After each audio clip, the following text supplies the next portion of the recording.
because somebody out there had the O negative blood type that she needed, and if they hadn't donated for her, I may not have her. Julia was my second baby. Very uneventful pregnancy. Felt very healthy. I carried her for almost 42 weeks. Really wanted to go into labor on my own. So I tried everything. I was hiking around my neighborhood. I did acupuncture once. Everything short of castor oil to try to get that baby to come out. Ultimately had to get induced because I was almost 42 weeks, which is as far as they'll let you go. So I'm in the hospital room and the nurse midwife came in and he was going to break my water, which was how they were going to induce labor. And I remember looking at his face at a certain point, he just went, whoa, and said, call the doctor.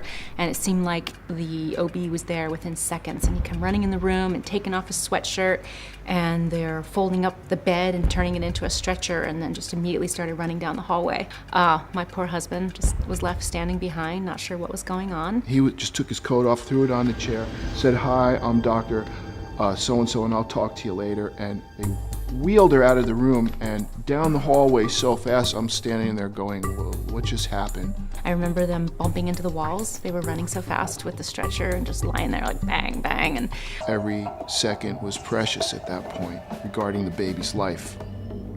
It's all kind of a blur, but he said to me, look, we have to get this baby out right now. At one point they asked me to move. They had to move me from the stretcher to the operating table, and they told me not to look, and so of course I looked, and there was a lot of blood left there. I could see that there was blood, and it looked horrifying. At this point, I'm told that my wife Cindy is fine, so that was a relief. However, my concern had then really swung to Julia, who was white, pale white.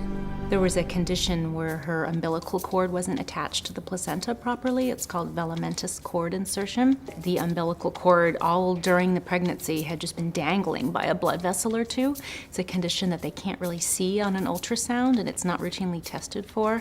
And so when my water broke, it caused the cord to rupture off the placenta, and that's when the baby started to bleed out. She needed a transfusion.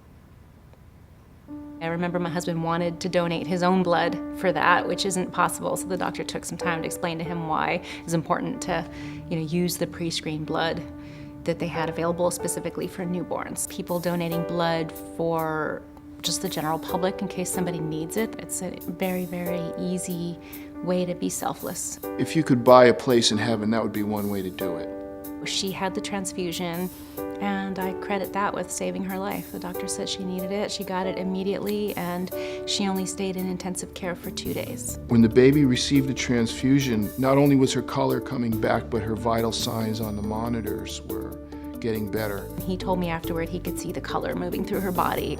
I would say to somebody who was not into donating blood or didn't think that there was a reason to donate blood, whip out my wallet, show them a picture of my 2-year-old who's the happiest, healthiest looking baby you could see, and let them know that if somebody out there had decided not to donate blood on that day, who knows, like if she hadn't had that transfusion, then I might not have that picture in my wallet to show them in the first place.